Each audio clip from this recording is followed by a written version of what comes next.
Good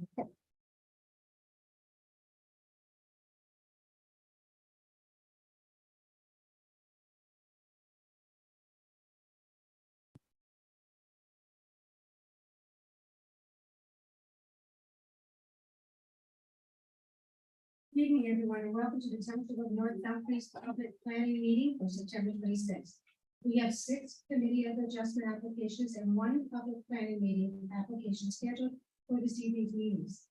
Members of the public are able to attend the township office in person to speak to an application or register with the clerk's division in advance to attend electronically.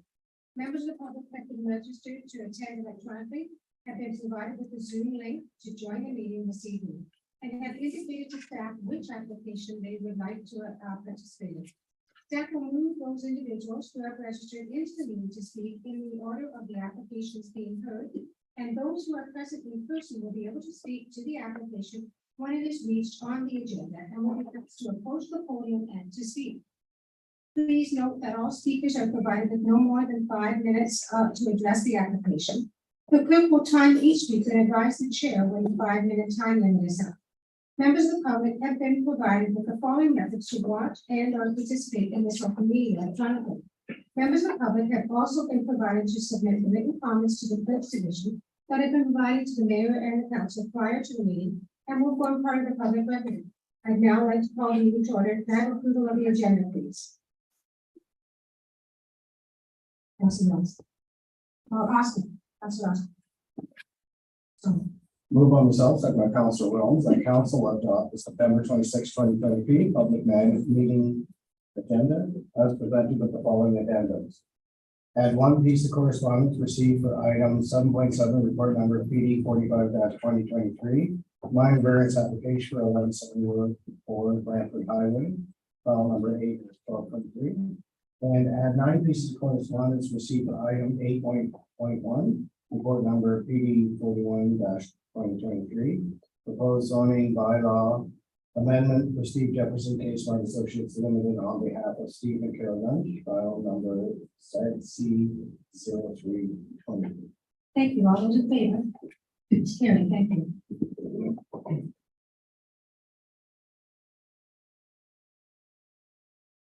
I would now like to do the indigenous acknowledgement.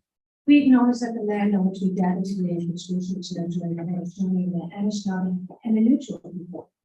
We acknowledge the enduring presence of the indigenous people with whom we share this land today, their achievements and their contributions to our community. We offer this acknowledgement as an act of reconciliation between indigenous and non-indigenous peoples of Canada. We offer this acknowledgement as a small act of reconciliation. This Saturday, September 30th, is National Day of Truth and Reconciliation. It is also Orange Shirt Day. This is the day when we wear orange to honor the children who never returned home and survivors of residential schools, as well as their families and communities. Public commemorations of the tragic and painful history and ongoing impacts of residential schools is a vital component of the reconciliation process.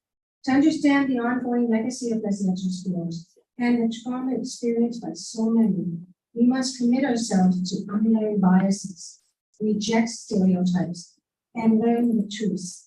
The truth is difficult, but we must learn yet to move forward regarding reconciliation. On September 30th and throughout the year, take time to learn, reflect, and take action to honor the healing journey of residential school survivors and their families by learning about Indigenous peoples, relationships with the land, reading the Indigenous literature, supporting Indigenous artists, having meaningful conversations with family, friends, and colleagues, challenging people who act in a racist or discriminatory ways, and committing to personal change and allyship. Let's take a moment to reflect the changes we can make personally, and also as a community to take those steps towards the journey of reconciliation. And I had the privilege a couple of years ago to meet with Chief Ava Hill from Six Nations. Air News had discovered that the first Indigenous hockey player was from Air. His name was Henry Miracle. And so the New York team sent up his jerseys and said children. And we had a centralized represented Chief Hill with Buddy Miracle's shirt. And she said, this is what reconciliation is. It's respect. It's for recognizing what they have contributed to our country. And that they deserve respect just like everyone else. So let's pause and reflect on that for a moment, please.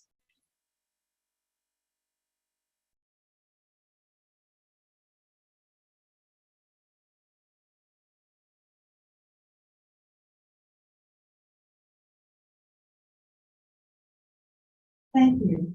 Council, is there any disclosure of pecuniary interest you don't want to know? Seeing none, there's no adoption of the minutes. We have adjourned to Citizens Committee of Adjustments. Council Chair. Moved by myself, seconded by Council Williams, the council meeting be adjourned at 7:05 p.m. to sit as Committee of Adjustment for the purposes of holding public meetings pursuant to the provisions of the Planning Act. All those in favor? It's carried. Thank you.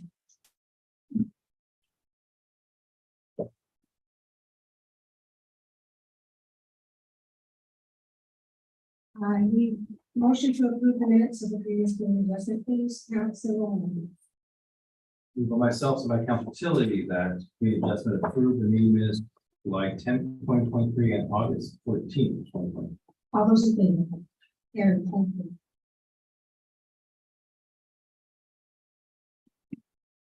Next is 7.2 report number PD 39/2023 minor variance application for 1031 Dumfries Road, file number A06/23. Notice has been given to those who have requested it. The Secretary Treasurer will report everyone who has commented on this application, attended, or have registered with the Clerk's Division to attend the meeting this evening.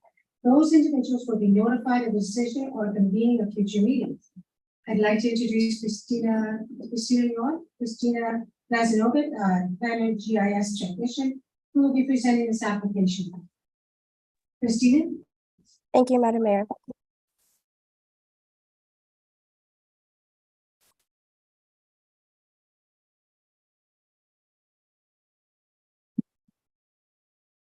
The following presentation is for minor variance application A-06/23 located at 1031 Dumfries Road. The purpose of this meeting is to advance a recommendation for the committee's consideration on the merits of the application. As a brief summary from the public meeting, the properties located north of the intersection of Dumfries Road and Wrigley Road has a lot frontage of approximately 41 meters onto Dumfries Road and is 0.98 acres in size. The subject property consists of a one-story single detached dwelling, proposed coach house, 2 detached garages, gazebo structure, chicken coop structure, and a doghouse structure. Surrounding land uses are residential, agricultural, and environmentally sensitive landscapes, and this property is zoned Z1 agriculture and designated rural area and protected countryside in the township official plan. The applicant proposes to convert an existing accessory structure into a coach house. The proposed coach house is approximately 7.77 meters by 7.59 meters for a total area of approximately 60 meters squared. The height of the proposed coach house is approximately 4.26 meters. The applicant is also seeking relief to permit reduced side yard setbacks for 3 other existing accessory structures. The concept plan on the right indicates where each of the accessory structures are located on the property. The owner is requesting the following minor variances for the proposed coach house. The owner is seeking relief to permit the coach house to be 55% of the footprint of the principal dwelling unit, whereas the maximum permitted size is 40%. This is an increase of approximately 15%.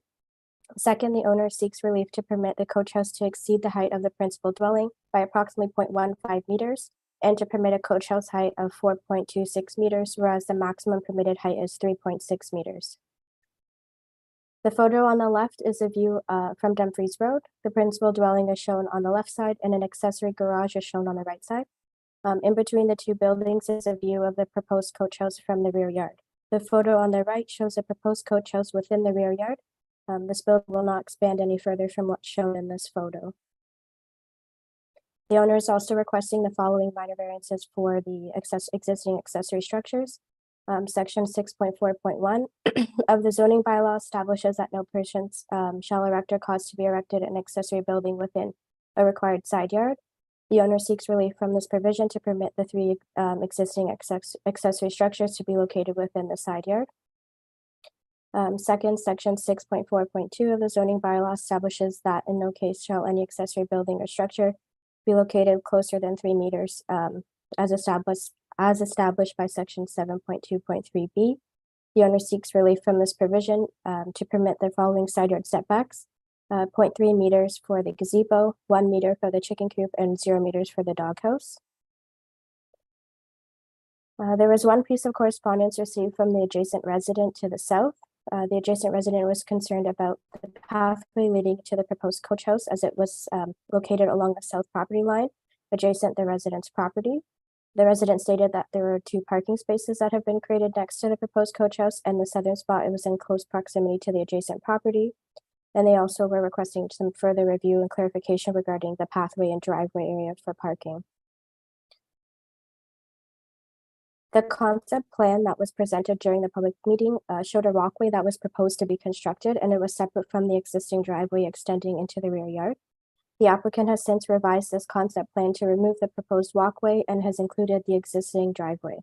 This existing gravel driveway is proposed to be used as a driveway for the coach house and as a walkway when required.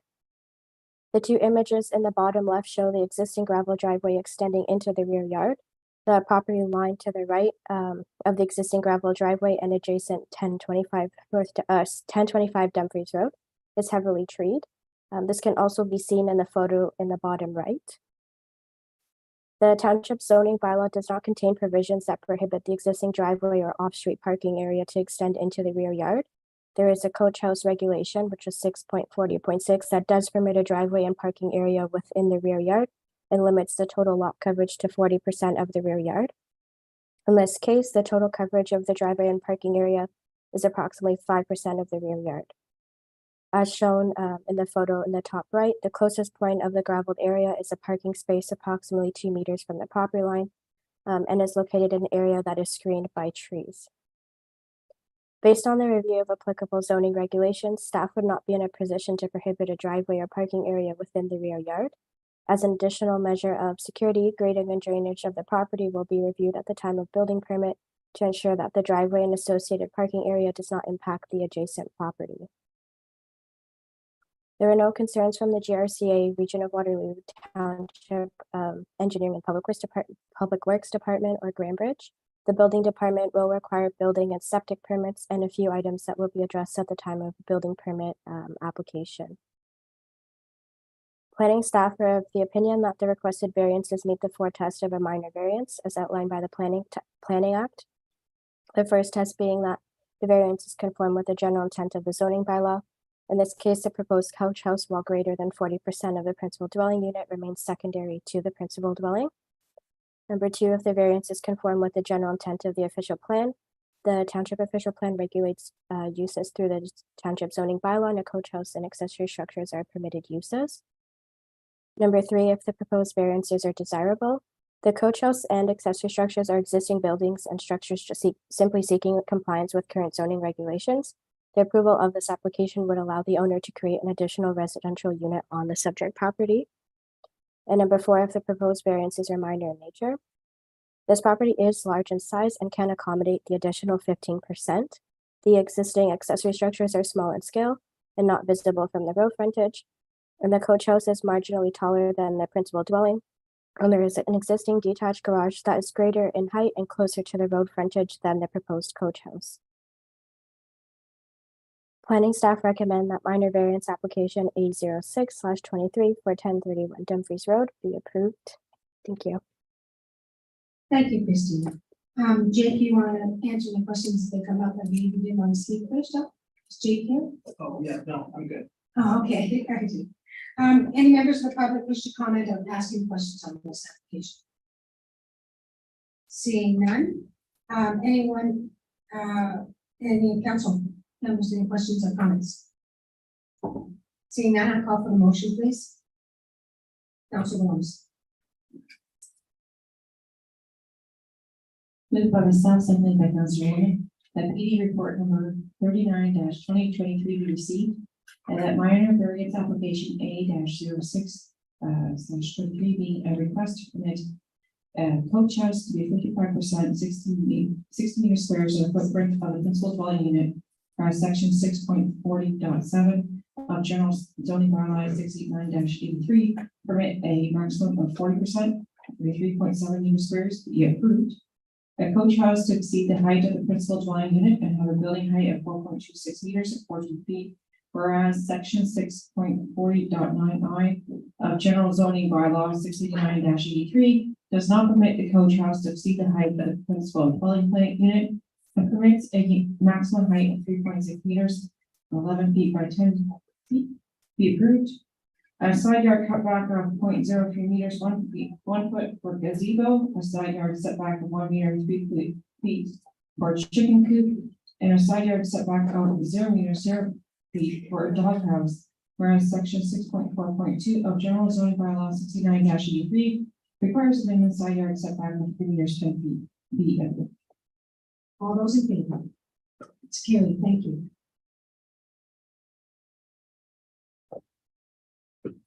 Actually, Cynthia,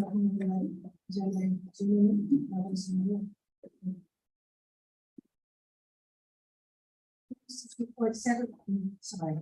Next is report 7.3, report number PD 40-2023. Minor variance application for 3936-2942 Old Beverly Road, file number A-08-23.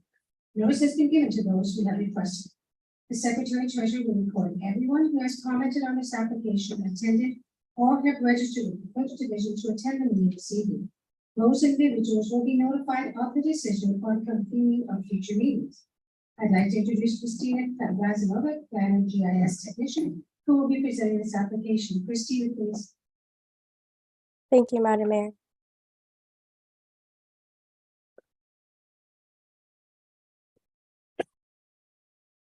The following presentation is for minor variance application A-08/23 located at 3936-3942 Old Beverly Road.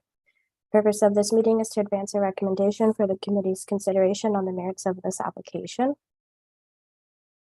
As a brief summary from the public meeting, the property is located east of the intersection of Village Road and Old Beverly Road, has a lot frontage of 382 meters onto Old Beverly Road, and is approximately 60 hectares in size. The property consists of 2 single detached dwellings and an accessory farm building. The property is zoned Z1 agriculture and is designated rural area and protected countryside in the township official plan. The applicant proposes to enlarge one of the residential dwellings on the property known as 3936 Old Beverly Road. As these dwellings both existed on the day of the passing of the zoning bylaw, they are considered non-conforming uses. Section 4.2 of the zoning bylaw contains regulations for the enlargement of non-conforming uses, which includes that a non-conforming use may be enlarged by a maximum of 25% of the total floor area of the building on the day of the passing of the bylaw. The existing floor area of the residential building is 161.5 meters squared. 25% of this would be approximately 40 square meters. The applicant is proposing the following enlargements: a basement addition of approximately 80 meters squared, a main floor addition of approximately 195 meters squared, which includes a 3-car garage, and a second-story addition of approximately 9.2 square meters. Generally, when calculating floor area, a basement and garage would not be included in the calculation. However, section 4.2b of the zoning bylaw does not exclude any portion of the dwelling from being considered as part of the enlargement to what was existing. As a basement addition and new garage or enlargements to the existing floor area, planning staff have just included all of this in the overall enlargement calculation. The total proposed enlargement of the existing residential building is approximately 285 meters squared, which would be an increase of approximately 123 meters or 176% above the existing floor area. The applicant will also be constructing a deck that will be partially open and partially covered. The total area of the deck will be approximately 60 meters squared. The photo on the screen is the basement floor plan. The area outlined in yellow is the existing area on the day of the passing of the zoning bylaw. And the area outlined in blue is the proposed enlargement to the basement. This photo is the floor plan of the main floor. Again, existing is yellow and blue is proposed. The garage is also shown on the right side and makes up a considerable portion of this proposed enlargement.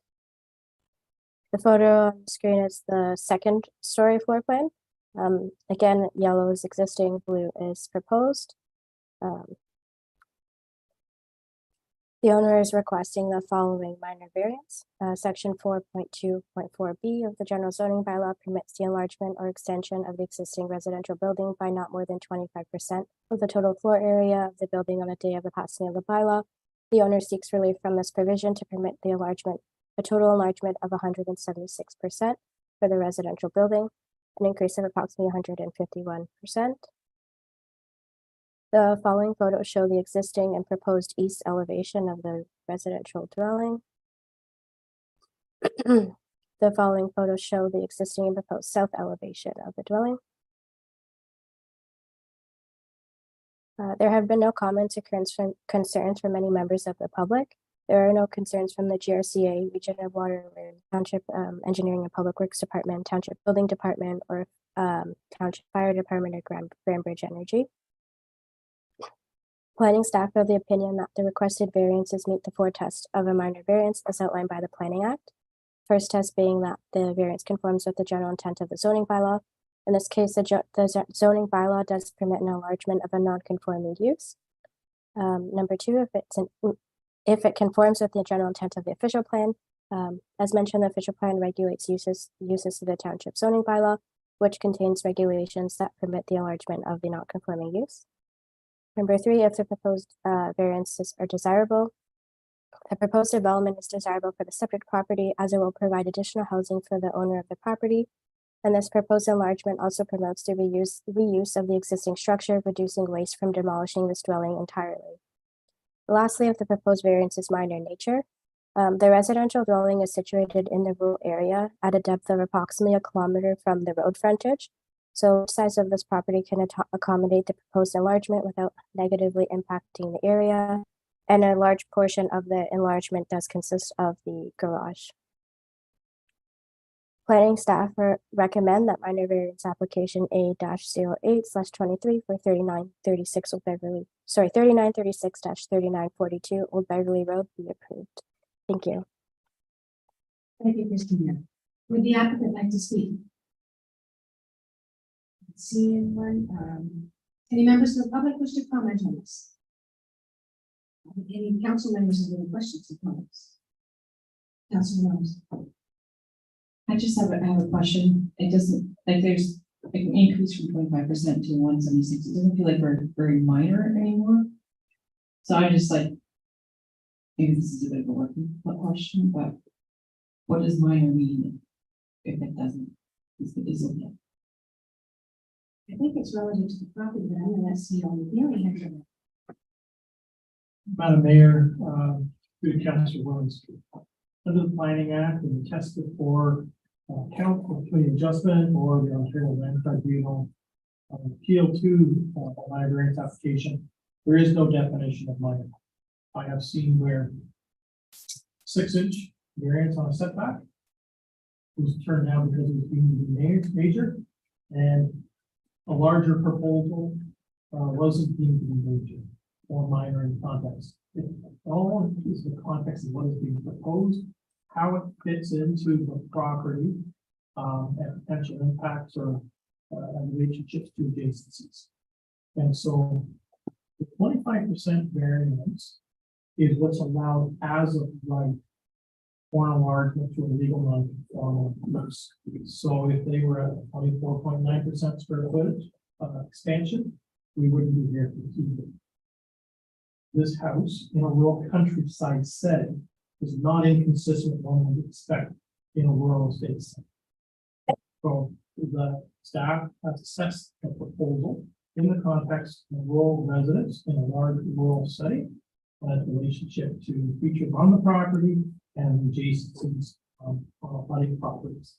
In that context, staff has supported the variance as proposed. Any further questions? Can I have the motion, please? Moved by myself, seconded by Council Roman, that PD report number 40/2023 be received and that minor variance application A-0823 request to permit the residential dwelling municipal address of 3936 Old Beverly Road to be enlarged by 176%, which is 123.75 meters squared or 131,332 feet squared of the existing floor area be approved. All those in favor? That's carried, thank you.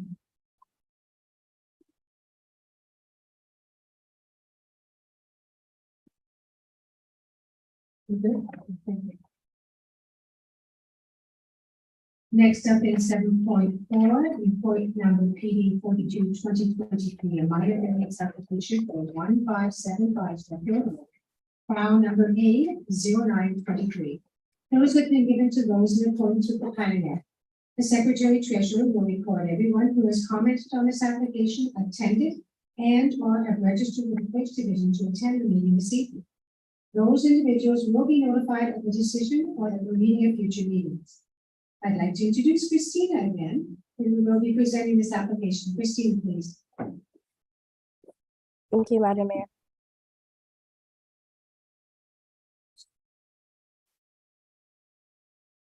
The following presentation is for minor variance application A-09/23 located at 1575 Sheffield Road.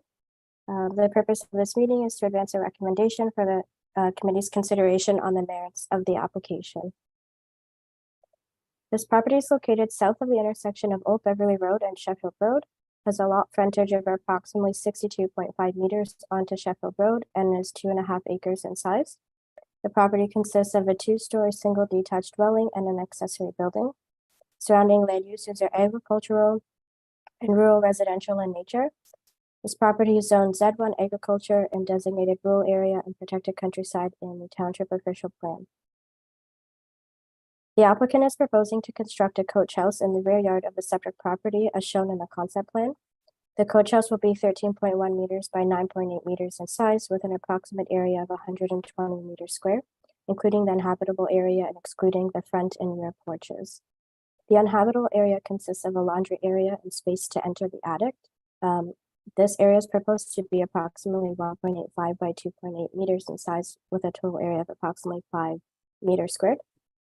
Generally, uninhabitable areas such as laundry and mechanical rooms would not be included in the overall floor area calculation. However, planning staff have included these areas in the overall size calculation to simplify the future building permit process and eliminate any errors or confusion. The proposed front porch will be 1.83 meters by 5.16 meters in size with an area of approximately 9.4 meters squared. The proposed rear porch will be 9.75 meters by 2.5 in size with an area of approximately 24 square meters. The existing size of the principal dwelling unit is 120 meters squared plus an attached garage of approximately 52 meters squared. The owner is seeking the following variance from section 6.40.7 of the general zoning bylaw. It permits a maximum coach house size of 40% of the footprint of the principal dwelling unit. The owner is seeking relief to permit the coach house to be 100% of the footprint of the principal dwelling unit, which is an increase of 60%. The photo on the left is a front elevation of the proposed coach house, and the photo on the right are the photos on the right are 3D renderings of the proposed inside of the coach house.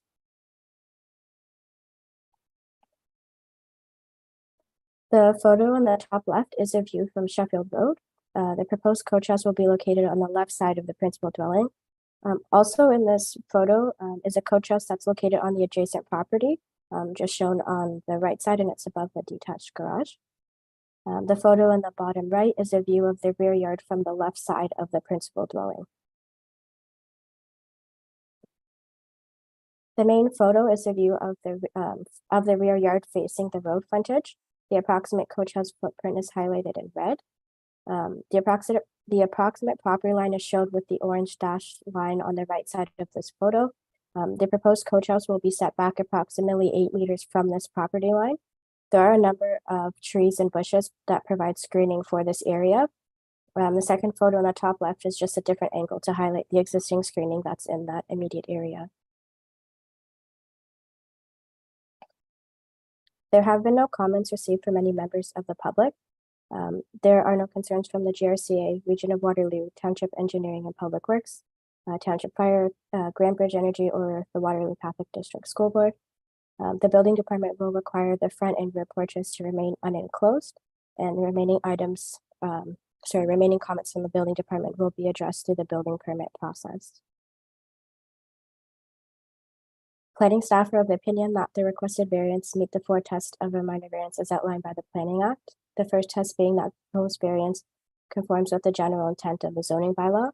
In this case, the proposed coach house, while greater than 40% of the dwelling, will remain a secondary to the principal dwelling.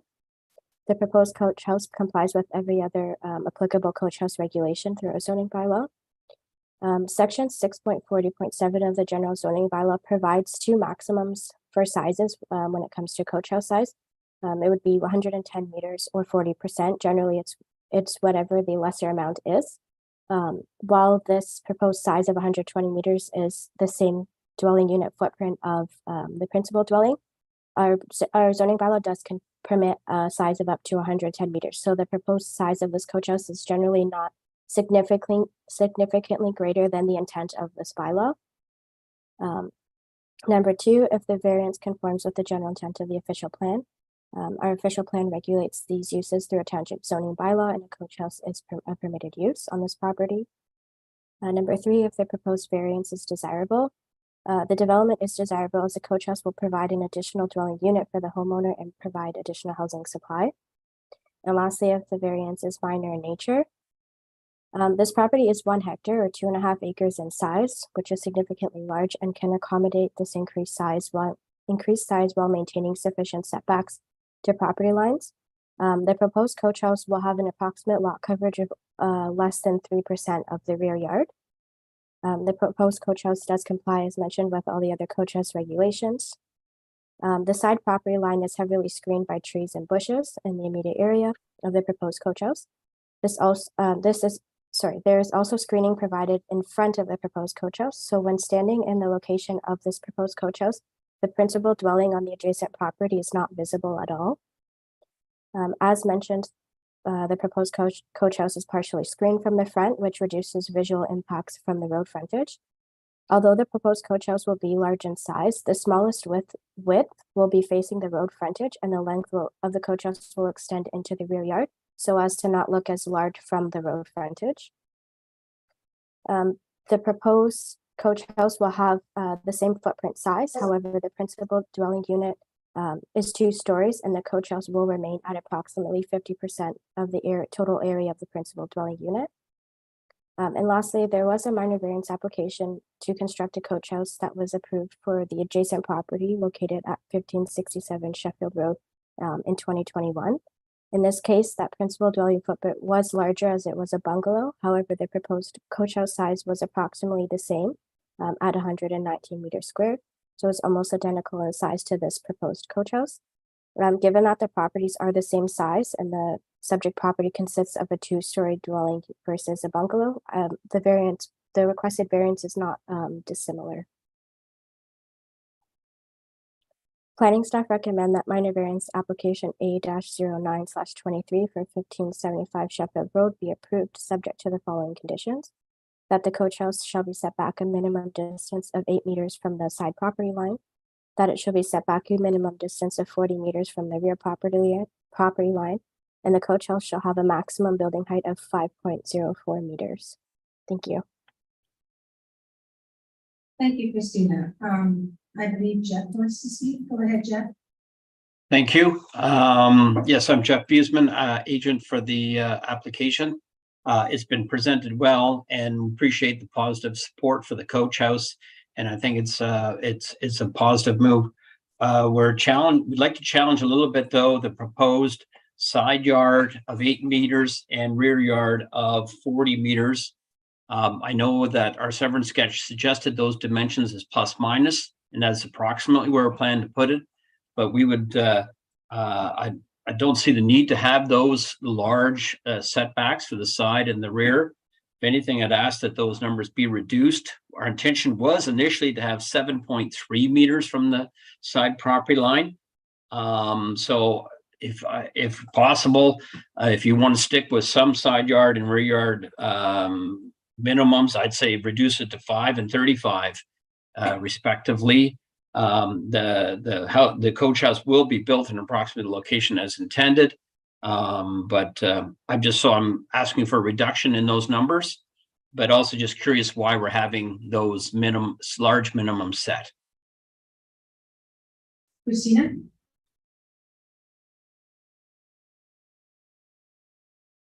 Through Madam Mayor, I believe if the committee would like, they could decide to reduce the proposed side yard and rear yard setbacks. I've just included those specific amounts as that's what was listed on the concept plan. So I guess if the committee feels it's sufficient to reduce those slightly, that should be okay. See on the board, any comment? So, Madam Mayor, as Ms. Bolzano has indicated, that was what was on the proposal, that's how it was reviewed. This is a variance to allow 120 square meter coach house. And so the larger building will be normally allowed as of right. And it was done, the review was done in the context of what was submitted and the context of the property. Certainly, a council wishes to provide a little bit of flexibility in terms of the siting of the property. It is a large property to begin with. The location won't interfere with the existing septic system as we know it, based on earlier building permit records. So it's not as if we're constrained in terms of land area. Shoehorning this into the rear yard. However, the committee wishes to entertain slight reduction via the rear side yard. If Ms. Validity has indicated, I don't think it's an issue. I would suggest that you're looking at a meter or two on the side yard and perhaps 5 meters in the rear yard.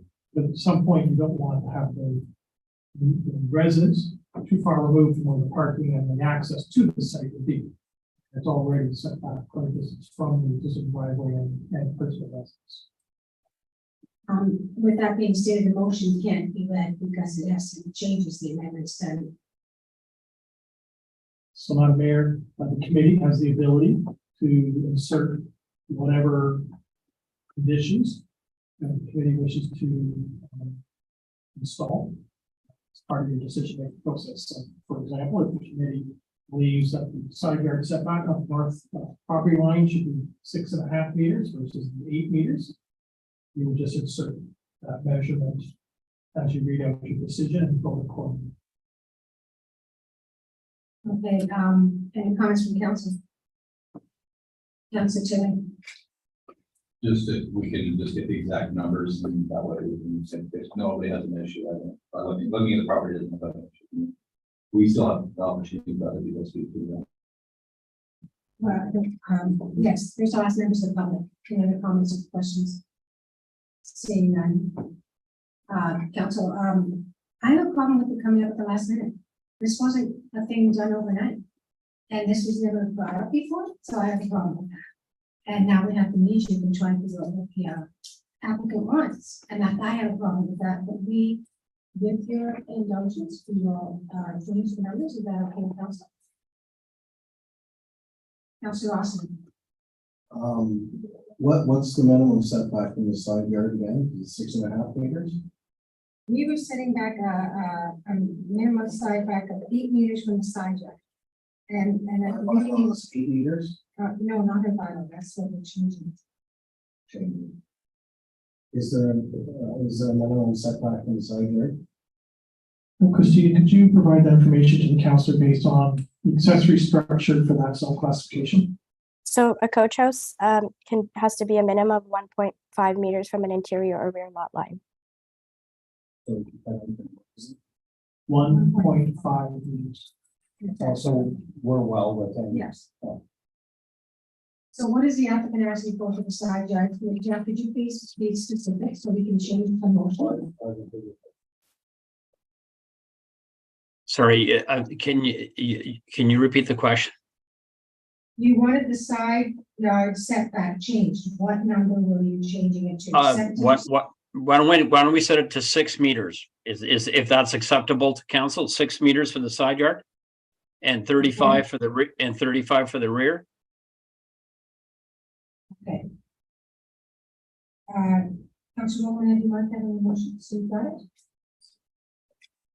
Okay, can I have a motion, please? So, Councilor Rossner, that P report number 42-2023 be received. And the minor variance application A-0923 being requested to permit coach house to be 100%, 120 meters squared of the footprint of the principal dwelling unit, including 5.34 meters squared of uninhabitable area, whereas section 6.40-7 of general zoning bylaw 689-8 permits a maximum of 40%, 48 meters squared. Be approved subject to following conditions. One, coach house shall be set back a minimum distance of 6 meters from the side north property line. Two, coach house shall be set back a minimum distance of 35 meters from the rear east property line. The coach house shall have a maximum building height of 5.04 meters or 16 feet and 6.5 inches. All those in favor? It's carried. Thank you. Thank you. Okay, you ready to keep going now? Okay. Next item 7.5, report number PD 43-2023, minor variance application for H4 State Sports File number A10/23. Notice has been given to those in accordance with the planning act. The Secretary Treasurer will report everyone who has commented on this application, attended and or have registered with the First Division to attend the meeting this evening. Those individuals will be notified of the decision on the convening of future meetings. I'd like to introduce Christina Guadalupe, Planning GIS Division, who will be presenting this application. Christina, please. Thank you, Madam Mayor.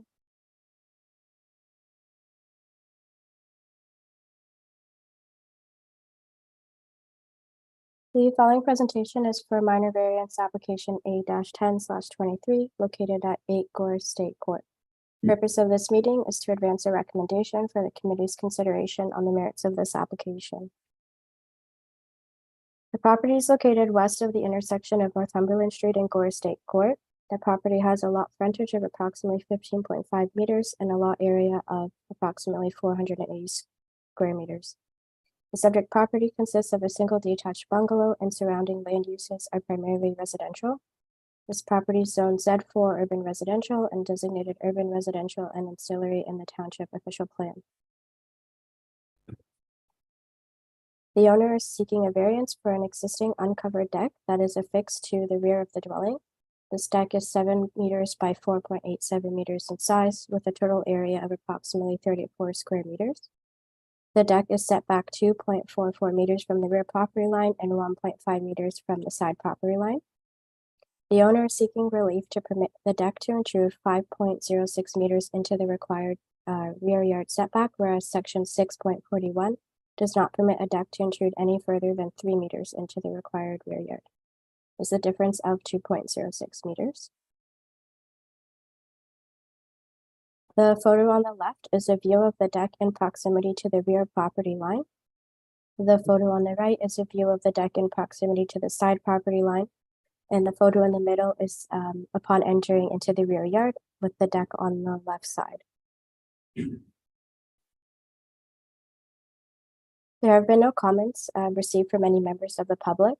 There were no concerns from the Township Fire Department, GRCA, Region of Waterloo, or Grand Bridge Energy. The Engineering and Public Works Department has commented that the deck appears to extend over the existing infiltration gallery.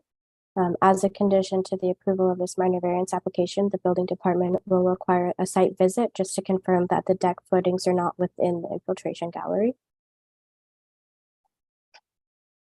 Planning staff are of the opinion that the requested variance meets the 4 tests of a minor variance as outlined by the Planning Act. The first test being that the variance conforms to the general intent of the zoning bylaw. In this case, the construction of a deck is a permitted use in the bylaw, and the zoning bylaw contains regulations that permit a deck to intrude into a required rear yard setback. Number 2, if the variance conforms with the general intent of the official plan. The official plan regulates uses through the township zoning bylaw, which contains regulations for a deck. Number 3, if the proposed variance is desirable. The proposed deck is desirable for the subject property as the property owner wishes to have an outdoor amenity space, and it is an appropriate accessory structure for the residential property. And lastly, if the proposed variance is minor in nature, the rear yard of the subject property is approximately 7.5 meters total, which is the total rear yard setback requirement. The applicant has constructed a larger size deck to create a functional amenity area, and the increase of 2.06 meters is not anticipated to create a negative impact. Planning staff recommend that minor variance application A-10/23 for 8 Gore State Court be approved, subject to the following conditions. That the deck shall be set back from the side property line by a minimum distance of 1.52 meters. That the deck shall be set back from the rear property line by a minimum distance of 2.43 meters. And that a visual inspection by the building department to confirm that the deck footings are not situated within the infiltration gallery. Thank you. Thank you, Christina. Is there any members of the public who wish to speak on this application? Any questions from council? It's been 2 weeks. Council, can I have a motion, please, Council Larson? Moved by myself, second by Council Williams, that PD report number 43-2023 be received, and the minor variance application A-1023 being a request to speak relief in general zoning bylaw 689-83 to permit a deck to intrude 5.06 meters into the required rear setback, whereas section 641 of the general zoning bylaw 689-83 permits a maximum intrusion of 3 meters. Be approved subject to the following conditions. The deck shall be set back from the side, the north property line, by a minimum distance of 1.52 meters. The deck shall be set back from the rear east property line by a minimum distance of 2.43 meters. Visual inspection by the building department to confirm that the deck footings are not in the infiltration gallery. All those in favor? That's carried. Thank you.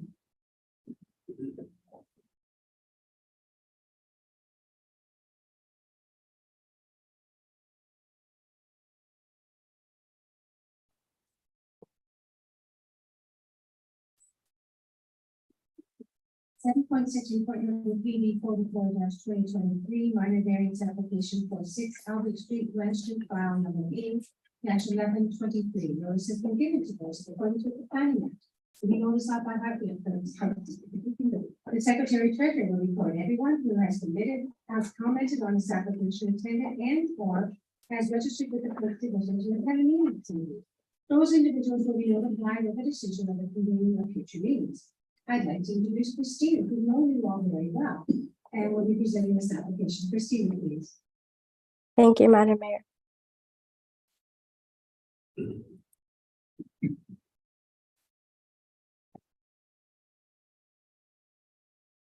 The following presentation is for minor variance application A-11/23 located at 6 Albert Street. The purpose of this meeting is to advance a recommendation for the committee's consideration on the merits of the application. The property is located on the south side of Albert Street between Queen Street and King Street in the settlement area of Branchton. The property has a lot frontage of approximately 27.4 meters onto Albert Street and is approximately 1,500 meters square in size. This property consists of a 2-story single detached dwelling and 2 accessory buildings. Surrounding land uses are rural residential. The subject property is zoned Z3 rural residential and designated settlement residential and ancillary in the township official plan. The applicant is proposing to construct a coach house in the rear yard of the subject property as shown in the concept plan. The coach house will be 10.97 meters by 4.88 meters in size with an approximate area of 53.53 meters squared, including the uninhabitable area and excluding the front and side porches. The inhabitable area consists of a laundry and mechanical area. This area is proposed to be approximately 1.4 meters squared. As mentioned, generally uninhabitable areas such as laundry and mechanical rooms would not be included in the overall floor area calculation. However, planning staff have included these areas in the overall size calculation to simplify the future building permit process. The proposed front porch to the coach house will be 2.6 meters by 0.91 meters in size with an area of approximately 2.38 meters squared. And the proposed side porch will be 3.05 meters by 4.67 meters in size with an area of approximately 14.24 meters squared. The height of the proposed coach house is approximately 4.1 meters. Currently, there is an accessory building in the location of the proposed coach house, and this accessory building will be reduced in size and relocated within the rear yard, as shown on the concept plan. The existing second accessory building will be removed entirely.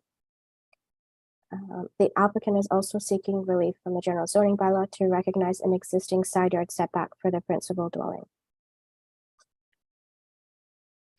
The existing size of the principal dwelling unit is 107.9 meters squared, plus an attached garage of approximately 52 meters squared. The applicant is requesting the following variances. Section 6.40.7 of the general zoning bylaw permits a maximum coach house size of 40% of the footprint of the principal dwelling unit. The owner seeks relief from this provision to permit a coach house size to be 49.6% of the footprint of the principal dwelling unit, which is an increase of 9.6%. Number two, section 6.40.9 of the general zoning bylaw permits a coach house to have a maximum height of 3.6 meters. The owner seeks relief from this provision to permit a coach house height of 4.1 meters, which is an increase of 0.5 meters. And lastly, section 8.33A of the general zoning bylaw requires a minimum side yard setback of 1.8 meters for the residential dwelling.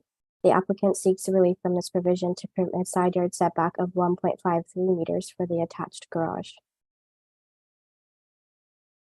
The photo in the top left is a view of the principal dwelling from Albert Street.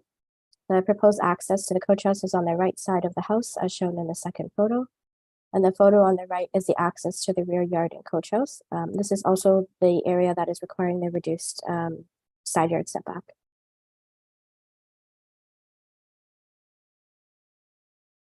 The photo on the left is a view of the rear yard of the subject property. The approximate location of a coach house is shown in red. The existing accessory building will be reduced in size and relocated to the approximate location in the photo on the right. And the photo on the right is also showing an existing accessory building that will be removed entirely.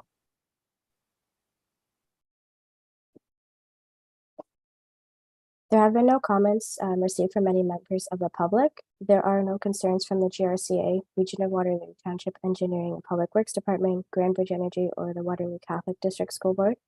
The building department will require the porches to remain unenclosed, and the remaining comments will be addressed through the building permit process. Planning staff are of the opinion that the requested variances meet the four tests of a minor variance as outlined by the Planning Act. First test being that the variance is conform to the general intent of the zoning bylaw. In this case, a coach house is a permitted use in the Z3 zone, and while greater than 40% of the footprint of the principal dwelling unit, it will remain secondary to the principal dwelling. If the variance conforms with the general intent of the official plan regulates the uses through the zoning bylaw, and the coach house is a permitted use on this property. Number three, if the proposed variance is desirable, the development is desirable as a coach house will provide for a separate living space for a family member. And lastly, if the proposed variance is minor in nature, currently in the location of the proposed coach house, there is an accessory building of a similar size, and that's has been compatible with the surrounding area. Each adjacent property currently has an accessory building of a similar height as the proposed coach house. I think one of them was visible in the previous photo. There's sufficient screening provided by trees along the side property line, and the rear yard of this property is also entirely fenced, providing additional screening and minimal visual impacts. The reduced side yard setback of the principal dwelling is being requested to address a technical matter. The garage addition was built previously, but did not account for the reduced side yard setback at the time of construction. Planning staff recommend that minor variance application A-11/23 for 1575, for 6 Albert Street be approved, subject to the following conditions. That the proposed coach house should be set back from a minimum distance of 2.74 meters from the side property line, and that the proposed coach house shall be set back a minimum distance of 4 meters from the rear property line. Thank you. Thank you, Christina. Stephen Cahill, and you just to answer questions. Or just Steve, okay? Anybody from the public wish to make comments? Any council members? Yeah. I have a motion, please, Councilor Wentz. Seconded by Councilor Woolman, that PD report number 44-2023 be received, and that minor variance application A-11/23 being a request to permit a coach house to be 49.6%, 53.52 meters squared of the footprint of the principal dwelling, including 1.41 meters squared, 15.32 feet squared, uninhabitable area, whereas section 6.40.7 of general zoning bylaw 689-83 permits a maximum of 40% or 43.16 meters squared. A coach house building height of 4.1 meters, 13 and 40 feet 500 inches. Whereas section 6.40.9 I of general zoning bylaws 69-83 permit a maximum height of 3.6 meters, 11.8 feet. A side yard setback of 1.5 meters or 5 feet for principal dwelling, whereas section 8.33 A requires a minimum side yard setback of 1.8 meters. Be approved, subject to the following conditions. The proposed coach house shall be set back a minimum distance of 2.74 meters from the side west property line. And the proposed coach house shall be set back a minimum distance of 4 meters from the rear or south property line.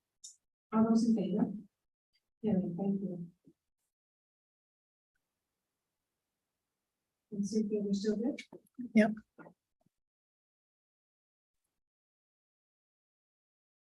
Next is report number 7.6, report number PD 44/2023, minor variance application at 6 Elm Street.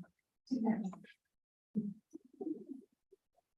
Next is 7.7, report number PD 45/2023, minor variance application for 1174 Bradford Highway, file number B 1223. Notice has been given to those in accordance with the findings. The Secretary Treasurer will report everyone who has commented on this application attended or have registered in the Fifth Division to attend the meeting this evening. Those individuals will be notified of the decision or the convening of future meetings. I'd now like to introduce Christina, who will be presenting this application. Christina, please. Thank you, Madam Mayor.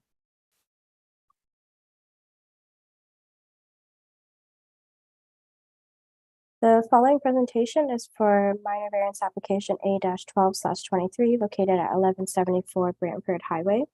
The purpose of this meeting is to provide an overview of the proposal, to solicit comments and identify issues or matters to be assessed by staff. The property is located on the west side of Brantford Highway, north of the intersection of Wayne Cove Road and Brantford Highway. The property has a lot frontage of approximately 75.4 meters onto Brantford Highway and is approximately 1.62 acres in size. Property consists of a two-story single detached dwelling and an accessory building. Surrounding land uses are rural residential. The subject property is zone Z3 rural residential and designated settlement residential and ancillary in the township official plan. This property is also listed heritage resource on the municipal heritage registry. Through consultation with staff, it has been determined that the requirement for a cultural heritage impact assessment is not required as a listed heritage resource is the principal dwelling in which no changes are proposed.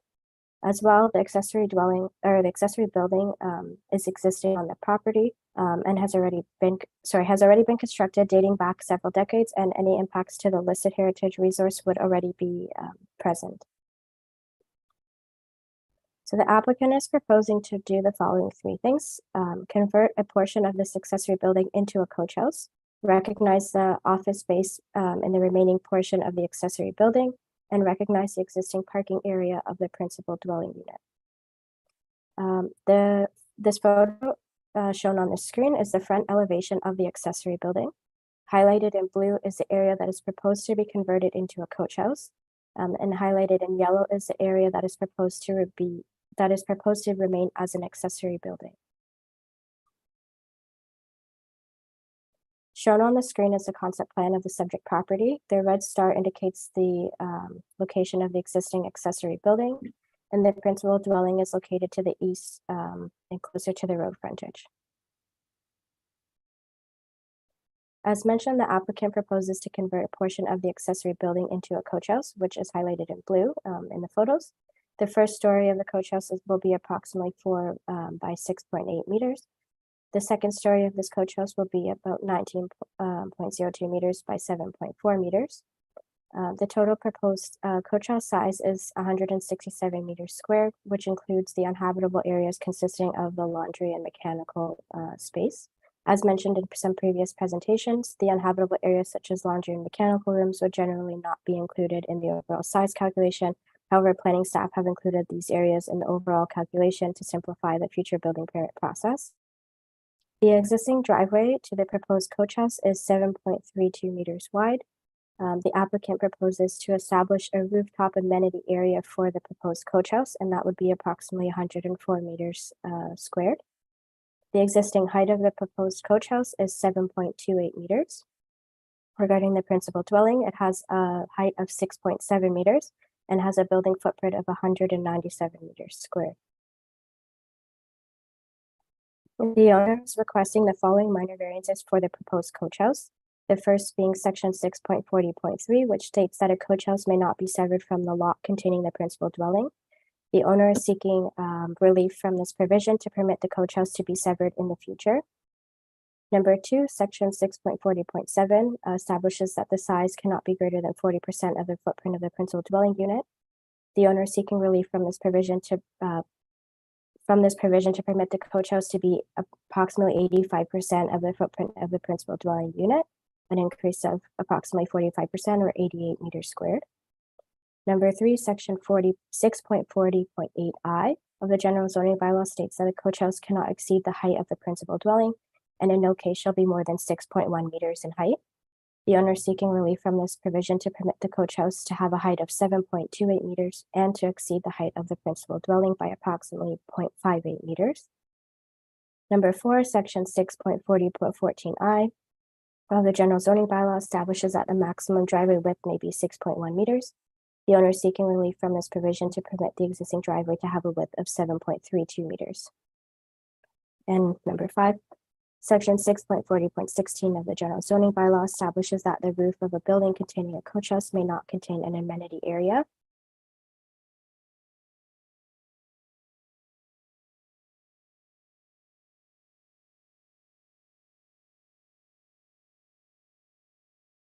Christina, did we lose you? Christina? You have the slide presentation. We do. See on the page, you want to take over, please? Thank you. Just need to catch up to now to change the slides. Yeah.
Mayor, I'll take over for Christina and technology glitch.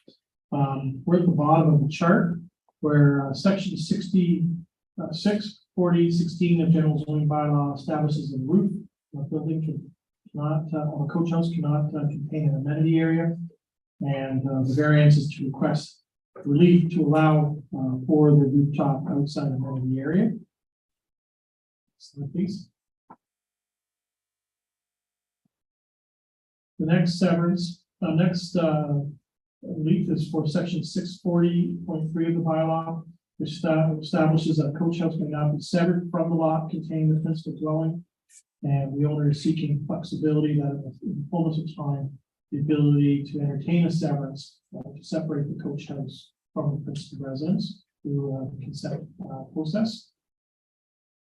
Section 6.40.7 of zoning bylaw establishes that the coach house must not be greater than 40%.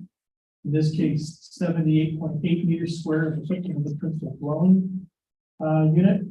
And the variance as requested is to permit a coach house to allow for 84.78% or 167 square meters of the footprint of the principal dwelling unit, which is an increase of approximately 45% as the variance. The next matter for relief is section 6.40.8 Roman numeral 1. A coach house cannot exceed the height of the principal dwelling, and in no case shall be greater than 6.1 meters in height. What page are you on? So that's not what we have on the screen.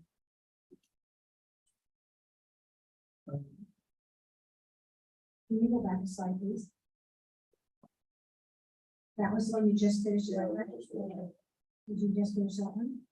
That's on the screen. Starts at 6.40.3. Sorry. Let's speak up. Okay, so we are dealing with, once again, the accessory building. We're looking at section 644 of general zoning bylaw. No dwelling unit or habitable room may be established within an accessory building.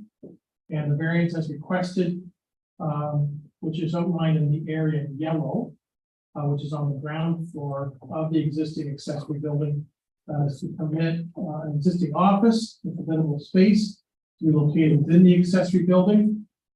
Section 618.1 of the bylaw establishes that no home occupation or office would be permitted within accessory structure to be within the principal residence.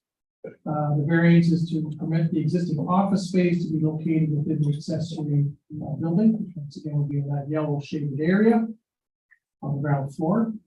Section 618.2 of the bylaw establishes that an area equal to not more than 25%, or in this case, 49 meters squared, of the ground floor area of the private dwelling shall be used for the office space.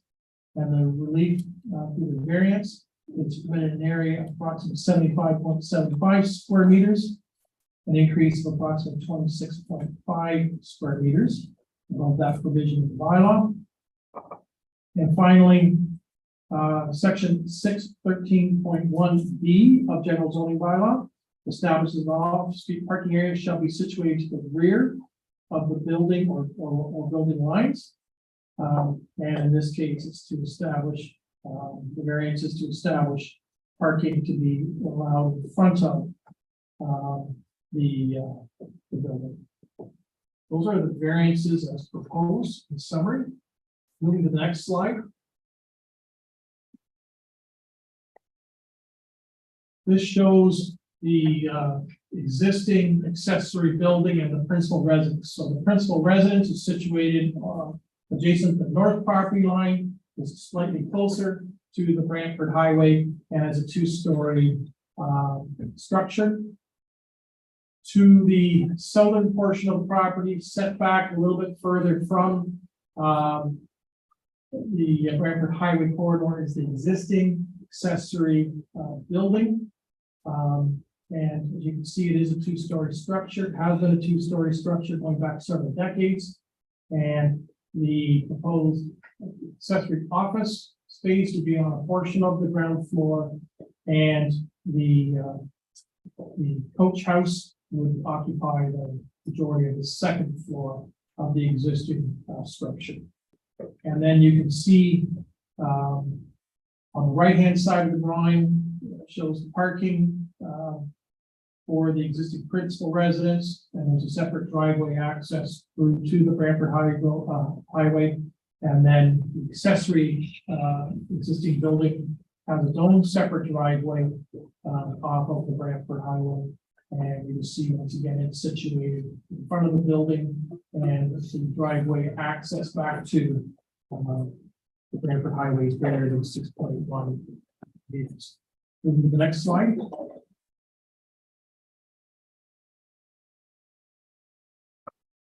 There has been a piece of correspondence received from an adjacent owner, which was included in the committee agenda package. The adjacent resident expressed concerns that work has been completed prior to the issuance of building permits.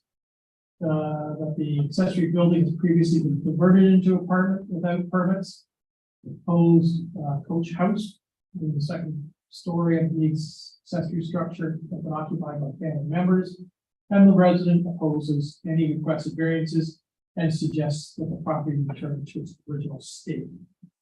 In terms of agency correspondence, there have been no objections or concerns received from the region of Waterloo, Canada Post, Grand Bridge Energy, Waterloo Catholic District School Board, or the Township Engineering and Public Works Department.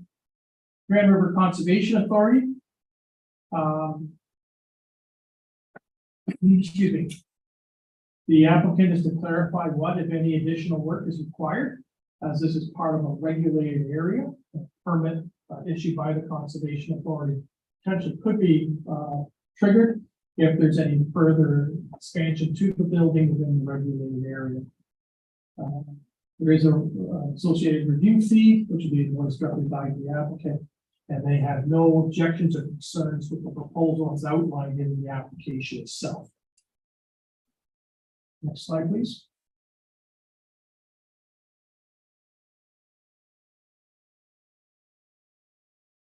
The recommendation of staff to the Committee of Adjustment is that no decisions be rendered arising from this evening's public meeting, and that all comments and correspondence received from members of the public and government agencies through the consultation process be returned back to staff for a future report to the committee on the disposition of this matter.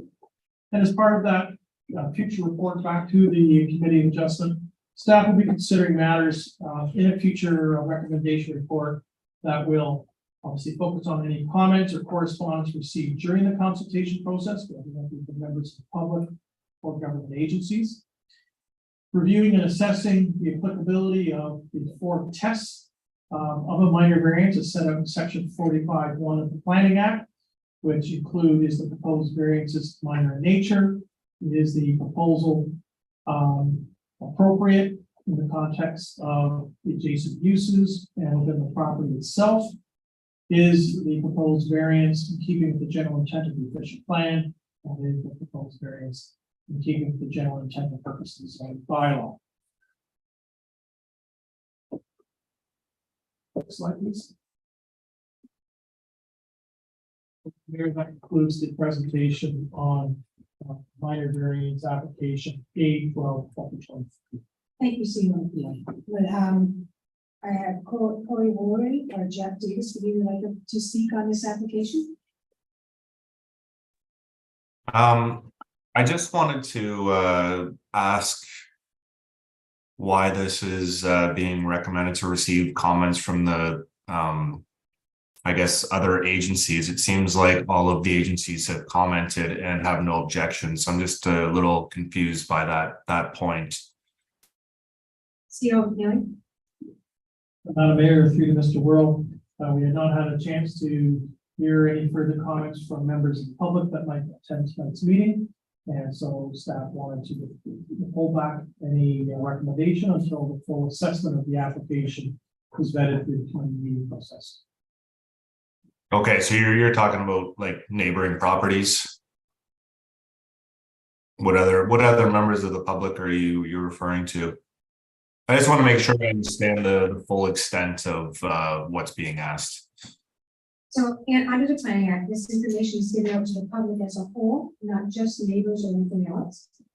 So at this public meeting, the public have a right to come here and ask questions or comment on the application. Also, council has to, those comments are taken and put, and if they're valid, staff has to go and work out the details as to how to work the application through.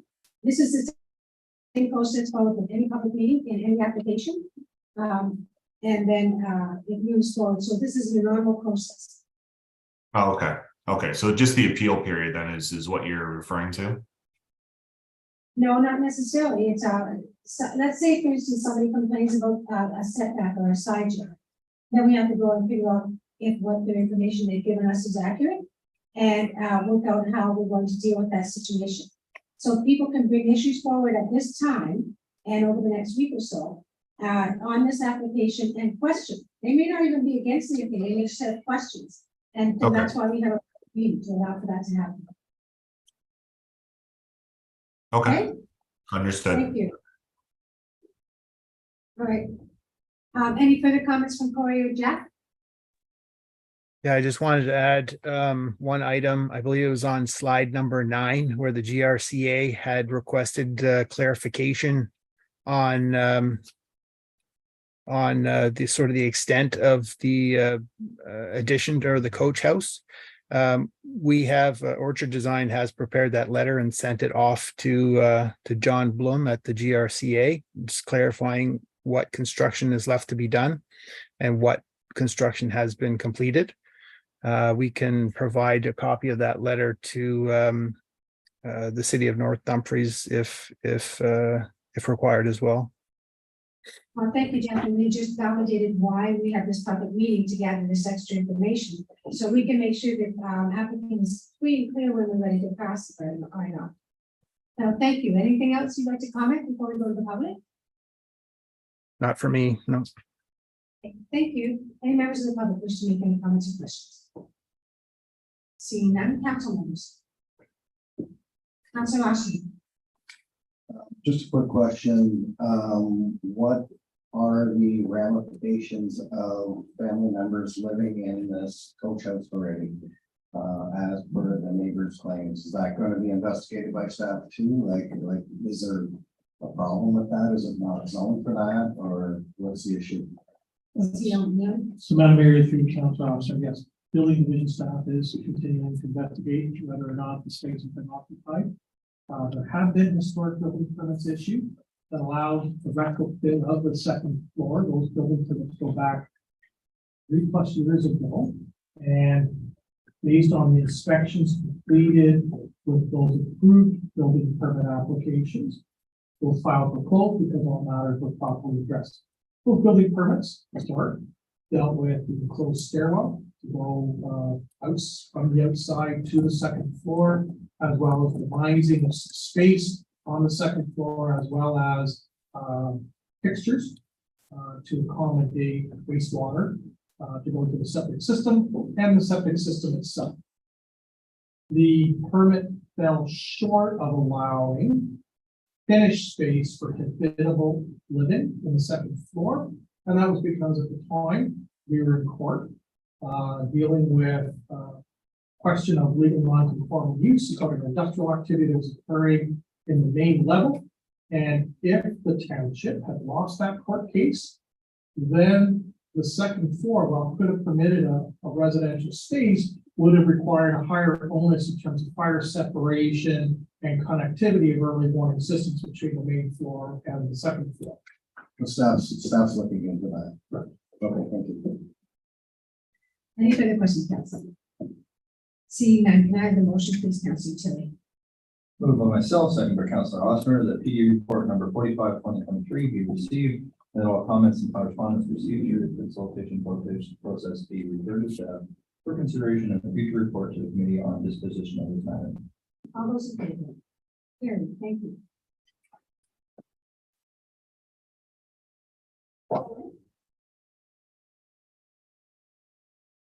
The adjournment of committee adjustment, please, Councilor Austin.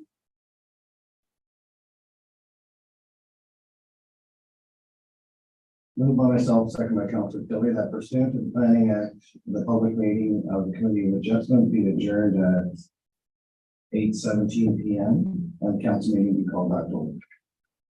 All those in favor? Carried, thank you.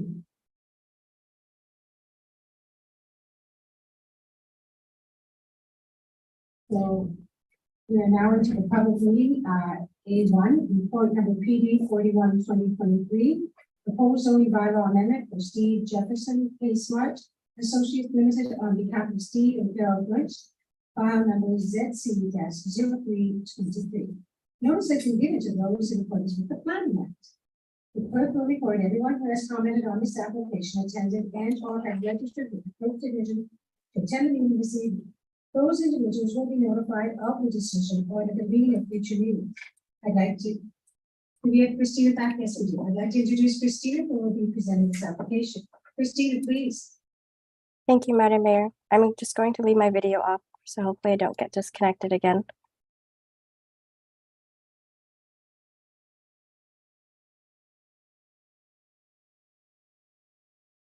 The following presentation is for this proposed zoning bylaw amendment, zone change 03/23, located at 1120 Sheffield Road. The purpose of this meeting is to provide an overview of the proposal, to solicit comments and identify issues or matters to be assessed by staff. The property is located south of the intersection of Morrison Road and Sheffield Road. property has a lot frontage of approximately 51.8 meters onto Sheffield Road and is approximately 6.28 hectares in size. The subject property consists of a single detached dwelling, various accessory farm buildings, crops, and livestock. Surrounding land uses are agricultural and rural residential in nature. The subject property is zoned Z1 agriculture with a site-specific exemption 20.1.190 under zoning bylaws 689-89, and the property is designated agricultural, rural area, and protected countryside in the township official plan. This is a view of the subject property from Sheffield Road. The principal residence is partially visible, and visitors would be entering the property through this single driveway access shown in the photo. The applicant is proposing to amend the existing site-specific zoning provisions to establish a winery and brewery use as a secondary use to the existing farming operations on the subject property. Current farming operations include animal pastures, crops, and the growing of grapes. All buildings proposed for this winery and brewery operation are existing on the subject property. No new buildings are proposed, and 2 of the existing buildings are proposed to be adapted and used for the winery brewery operations. The main operations building, which can be seen in the photo, is 20.9 meters by 29.3 meters in size, with a total area of approximately 612 square meters. The second operations building is approximately 8 meters by 9.8 meters in size, with a total area of approximately 78 meters squared. The winery operation will utilize grapes grown from the farm on site, as well as another 2.4 hectares or 6 acres from a local property on Roseville Road in the township of North Dumfries. An area of hops has also been planted along the western side of the proposed operations building to support the brewery operation. The subject property currently contains various livestock, including a horse, donkey, cows, and chickens. The owner proposes to establish a farm tourism experience, which would allow visitors to tour the vineyard and interact with the various animals on site. Shown on the screen is the concept plan for the proposed development. The concept plan highlights the area of the existing vineyard and pastured areas. Located to the east of us is the main operations building, which will consist of a production area and a wine tasting area. And a future deck may be constructed at the entrance of the wine tasting area. Directly south of the main operations building will be the wine storage area. Parking is proposed to be provided in the immediate area of the operations buildings. And the dashed line represents the proposed walking tour for residents that will take them past various animals as well as the grapes growing on site. The applicant is proposing to amend the site-specific exemption to accommodate the proposed winery brewery use as a secondary use and to establish provisions pertaining to this proposed secondary use. The photo in the bottom left is the proposed exemption text. Further review of this exemption text will be required by planning staff. The photo in the top right is the proposed exemption schedule, which highlights the area of operations for the proposed secondary use. The area of operations include the main production building and the wine storage area. The photo on the top left is a panoramic type view. On the right side is the driveway access from Sheffield Road. And in the center of the photo is the proposed operations building. The white door will be the entrance to the small wine tasting area. In the bottom left is a view of the back of the operations building where the hops have been planted and are currently growing. And the photo in the middle at the bottom is the proposed wine storage building. These photos were taken inside the main operations building. The photos on the left side are the proposed wine tasting area. So the top photo is of the right side and the bottom photo is of the left side. When continuing past the wine tasting area, you will enter into the main production area. This is shown in the bottom right photo. The photo is in the top right is also within the production area, but facing back towards the wine tasting room. And there's a small loft above the wine tasting area. Planning policies and regulations. The provincial policy statement classifies the subject property as rural land. As per policy 1.152, permitted uses on rural lands include on-farm diversified uses. Policy 1154 supports the development that is compatible with the rural landscape.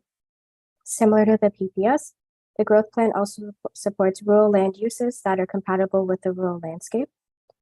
The regional official plan designates this property as rural area and protected countryside. Permitted uses include secondary uses.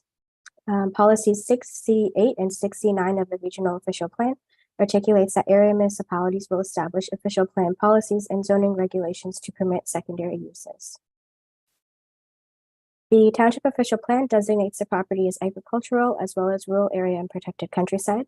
Again, the official plan promotes, the primary uses within the agricultural designation include secondary uses. The township's official plan promotes opportunities for economic development by permitting secondary uses.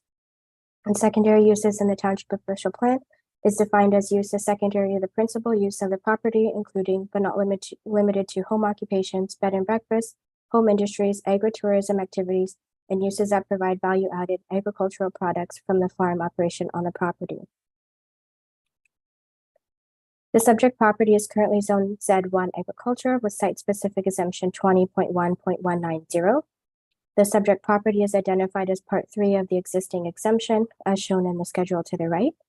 This existing exemption simply specifies the minimum lot area and frontage requirements for the property. The applicant is proposing to amend the site-specific provisions to include the winery and brewery as a secondary use to the existing farm operations. There have been a total of 9 pieces of correspondence that have been received from members of the public, in which all of the correspondence has been in support of the proposed development application. Agency correspondence, there have been no objections received from Grandbridge Energy, the Waterloo Catholic District School Board, the GRCA, or the Township Engineering and Public Works Department. The region of Waterloo is still in the process of reviewing the environmental study that has been submitted as part of this application, and the region also requires the draft zoning bylaw be revised. The Township Building Department has noted that definitions for the proposed winery and brewery uses will be required, and remaining comments are related to the future site plan application.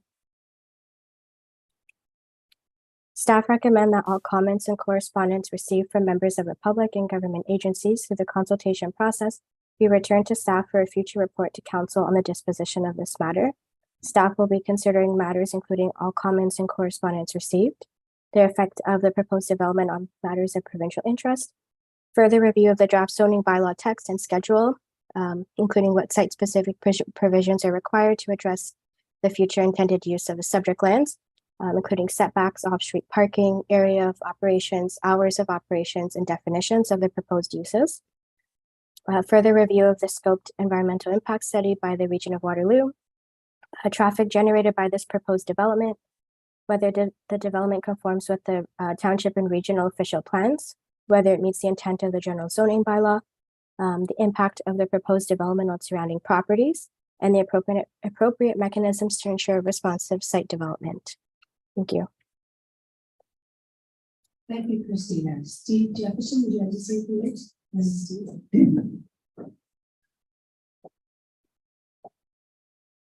Thank you, Madam Mayor.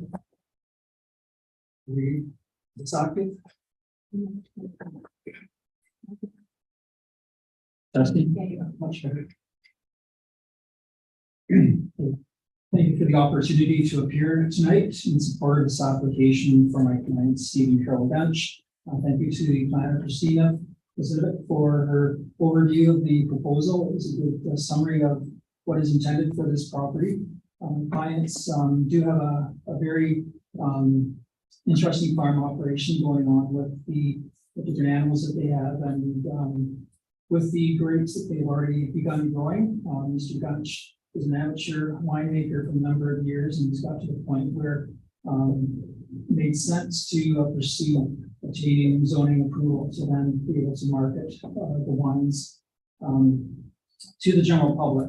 And it also is a great opportunity for the farm tourism side of things to help support economic activity in the township and bring more people to see North Dumfries in this corner of it. This particular property, the site-specific zoning, I personally authored that back in 1998 when the previous owners went through the Beverly consent process. And so the proposed text that we've included in our report, the final paragraph has been added to identify the area of operation and identify the number of parking spaces that are recommended for this use. The area of operation works out to about 1% of the total farm property. When we've gone through all the various provincial guidance documents from the Ministry of Agriculture and Food. There have also been other documents from the University of Guelph dealing with value-added activities and on-farm businesses like this. They all recommend an upper limit of 2% of the farm property be set aside for this type of activity. So we're well under that provincial guidance on the portion of the property to use for this business. Some of the outstanding items, reference to the scope EIS, I contacted the regional planner, Matt Colley, and we hope to be able to finish their review within next week. The site from an environmental perspective, the study that was completed did an extensive inventory of any potential flora and fauna on the site. There were no identified species at risk on the property, and any of the recommendations from that report are essentially erosion and siltation control and reseeding of these septic tile bed area. It was reviewed by the GRCA. A portion of their regulated limit does extend into the property, but GRCA has no objection to this. There's reference by staff to review the traffic that's generated. A engineer's report has been submitted as part of the package that expresses some concern with the traffic that could be generated by this use. So we'll follow up with township staff to see if there's any outstanding questions on that. From our planning report, I am confident that the proposal does conform to both the township and regional official plan. It's in line with all provincial policies that are promoting this type of activity in the rural areas. And with respect to potential development, most of those other matters can be addressed through the site plan process in terms of specifying in the landscaping or fencing to address compatibility issues with the neighborhood. But as noted from the participation of neighbors submitting their written comments, and by the member in attendance tonight, Stephen Carroll did a great job notifying all the neighbors in advance, and we have strong support from the neighborhood. So we'll be able to answer any questions that you may have. We'll turn to the floor first. Any questions or comments from the floor? Seeing none, any questions or comments from council? I knew you guys were all here for the wine. I was in last Wednesday party. Councilor Rowland, can I have a motion, please? Yes, myself, Tom Tilly, that P report number 41-2023 be received, and that all comments and correspondence received through the competition process be returned to staff for further consideration and future report to council on this issue of staff. All those in favor? Carrie, thank you. Thanks. Thank you very much. You guys may want to hang in until the end, there's only two more motions. We're not going into close, and I have a motion for we don't have to say. For the preliminary bylaw. Councilor Austin. Moved by myself, second by Councilor Rowland, that bylaw number 3434-23, being a bylaw to confirm the proceedings of council on September 26, 2023, be read a first, second, and third time, and move to be finally passed, signed and sealed by the mayor clerk. All those in favor? Carrie, thank you, and the adjournment, please. Councilor Williams. Moved by myself, seconded by Councilor Author, that our business before the public planning meeting has been completed at 8:33 p.m. And be it resolved, this meeting adjourns. The council meets again on October 2nd at 6 p.m. for committee of the whole meeting. All those in favor? Carrie, thank you. Thanks a lot, folks, for hanging in there.